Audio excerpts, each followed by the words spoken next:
Hi there, folks. Simon here. This is another 7x7 Chandrian Invitational Tak Tournament match, this time between archvenison and fwwwwwib, or fwib. And this is going to be a solid matchup because we have both these top players here. Archvenison ranked number 11 right now on Playtac, and fwib currently ranked number 1, overtaken No Hat, and also the TAC champion, currently reigning TAC champion. And then with me in the booth, I also have another top player who is also competing in this same tournament and the second place finisher of the previous year's Chandrian Invitational Tournament, and that is Abyss. All right, and so we are ready to go. I believe Arch and Fwib are ready to go, and certainly they are. So that's first move now, placed, and that's adjacent corners for the opening. Let's see if Archie takes that center square, and indeed he does. That seems to be the most common trend right now of players is to take that center square.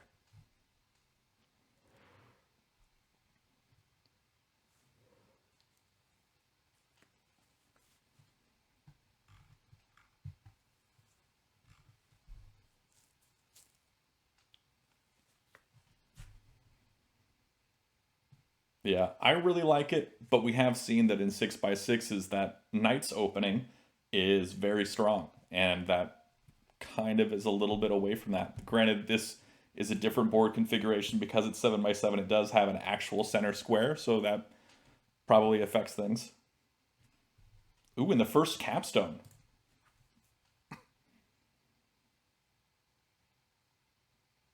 Maybe.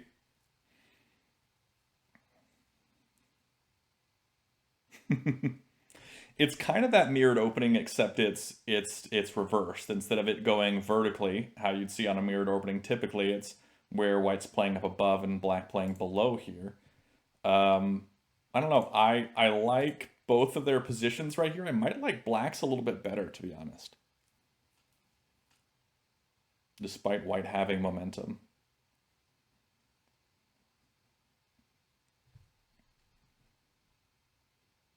Mm-hmm.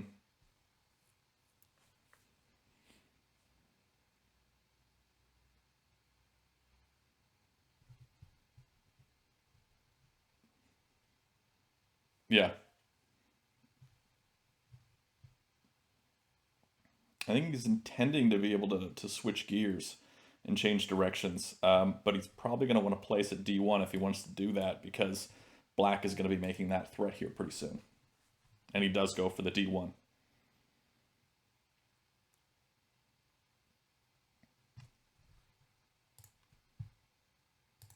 Oh, I and guess I'm. for those of you in the chat wondering who I've been talking to this whole time, he's been muted for you. But Oh, Abyss excellent. is in the chat. So yeah, so great, At great, least you great didn't guy. have to hear my terrible, awkward intro. Yeah, the introduction was fantastic. It's a shame everybody else missed that.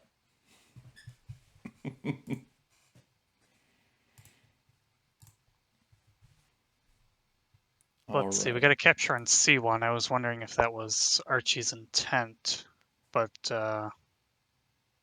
FW is trying to snake around here and just. Archie's unconcerned. I thought he might at least consider taking on C3. I mean, I guess I'm not used to players playing so quickly, but to me, it's something you'd at least think about for more than a half second. Yeah. I mean, Archie is also concerned with playing quickly. He's had a few games go pretty low on time, and he wants to play quick in the early game. I know he said that before, so he can have a little more time later on. And that does cause him, however, to make mistakes sometimes in the early game. All right, we see Okay, so black setting up for that capstone throw down to C1 to create that tack threat. If he plays here at G3 on the next turn, he can do that. White ready to place. Right, white with the capstone at E2 ready to cut off that horizontal threat. And also the budding vertical threat that black has going on. so this is interesting. I feel like this capstone is sort of outgunned here by all the black flats, but we'll have Mm-hmm. to see. Well, because if the white capstone comes left onto d2, then black places at e2 to continue going vertically. And then if the white capstone comes up onto e3, then black maybe places at f1, something like that. And now white playing at g3 there cuts off that horizontal line that black's been building towards. Yeah, right now it seems white has gone slightly wrong. Yeah, I'm really liking black's position here. And this is the tack threat from black. Placing up at e7 would be a road. White moves up to e3. Do you think black can take their own flat on d3?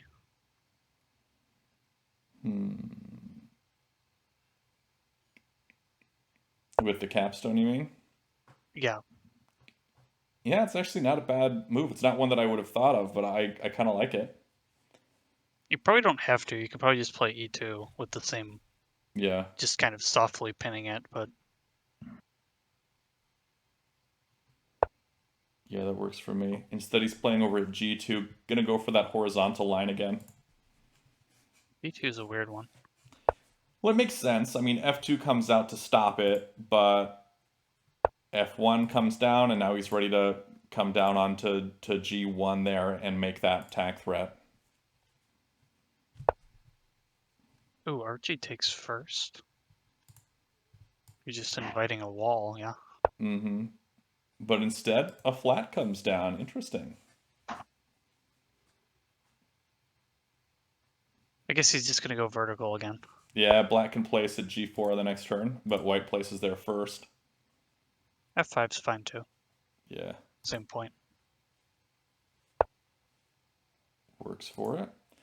The reason why g4 would have been better is because then g4 comes down for the horizontal as well as the vertical. So it would have been multifunctional as opposed to just the one function there.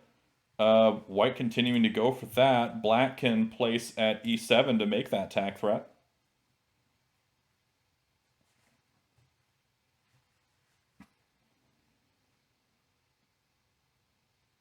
I don't see much reason why you wouldn't. Yeah, I mean, it's a little obvious it's going to get stopped.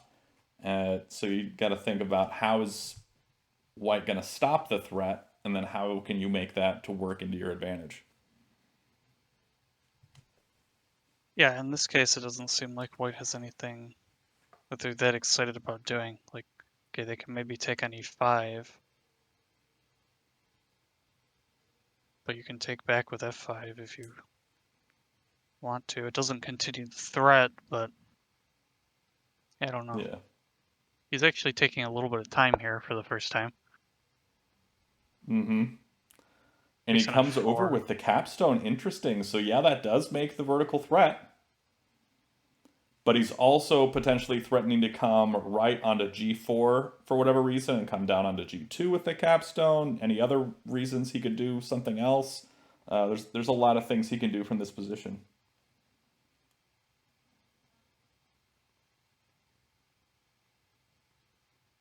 I think maybe he's giving the G line more respect than he has to.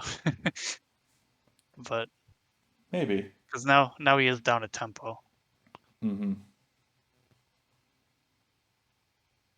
Though if he comes right on to g4 for whatever reason, so like let's say he places at e4 right now, or at e3 to go for the vertical.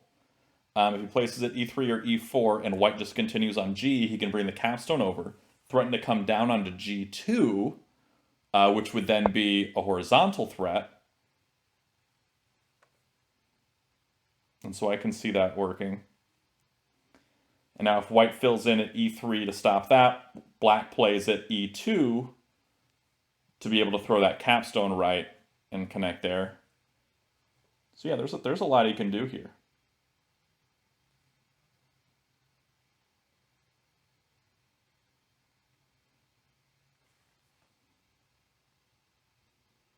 So if he calls the bluff and just plays G6, And we assume black takes on g4 with the cap. I guess in some lines, maybe he's threatening. I don't know. I don't feel like taking on g2 is that scary. Maybe it is in conjunction with the north-south threat. Yeah. It's, I don't know. That It is looks, true. I mean, white can always play a2 takes a1 whenever they're in danger. Yeah.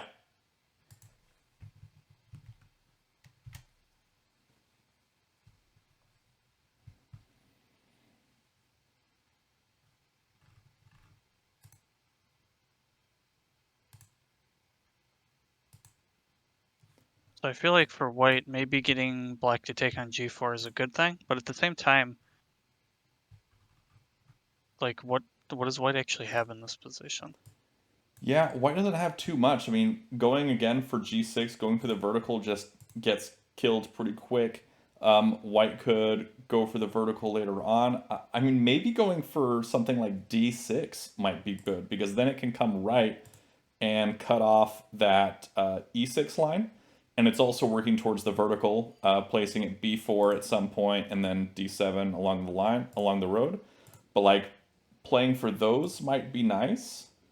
Um, Ooh, he comes over with the capstone, ready to come down and ruin Black's horizontal line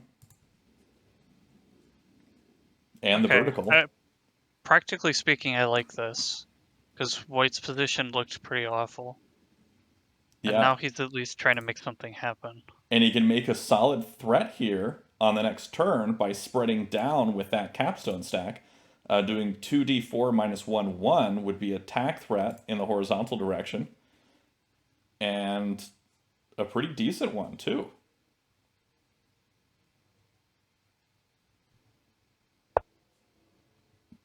Black going ahead and playing up at e7 here.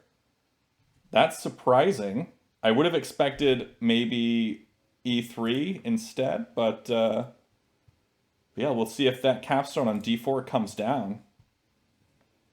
Well, if it does, black can just play e3 outright. Mm-hmm.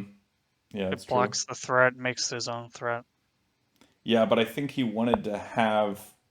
Okay, I think he wanted e3 to be with the capstone on c3 throwing over, so it wouldn't be walled or anything like that. So, but that doesn't happen. Instead, the white capstone comes right, ready to spread upwards on that threat, which was that's unexpected.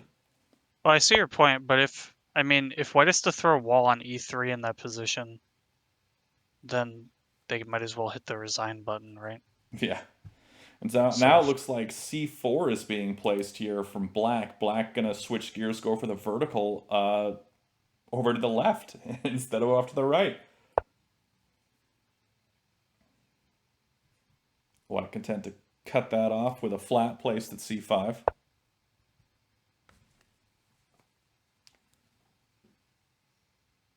okay, this might give white a little bit of hope.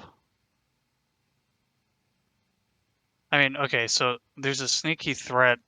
White can take c4 and b4 at the same time. So c6, c7 is tack. If we see c6, black probably wants to play b6, so c6, b6, c7 is kind of a sneaky threat. Not that sneaky, but it's something. Yeah. And we see some quick play here. So we saw black building around, all right, with the b5, and then the c6 played up above, and then black playing over at the b6, just continuing for that vertical line there and cutting off white's ability to go for that horizontal. But white also has here this vertical threat, being able to toss this e4 capstone stack to the left, taking 3 e4 left 1 1 1 to make a connection there, and that would be attack threat. So playing up at c7 is attack threat, as well as making that toss. But making the toss first leads to a loss. So I think playing at c7 works towards saying, okay, fine, I'm cutting you off and building around you. Don't pay any attention to this. This is just clearly a defensive move. and trying to be sneaky about that capstone throw to make that vertical threat. I wonder if Archie doesn't see it. He may not. Because I feel like if you see it, you play it almost right away. And that's the hard part. That's that's the bad part about these sneaky threats. It's sometimes you don't even see your own sneaky threats. And I know that you're aware of that because you've had 2 games this tournament where you had a winning move and you missed it.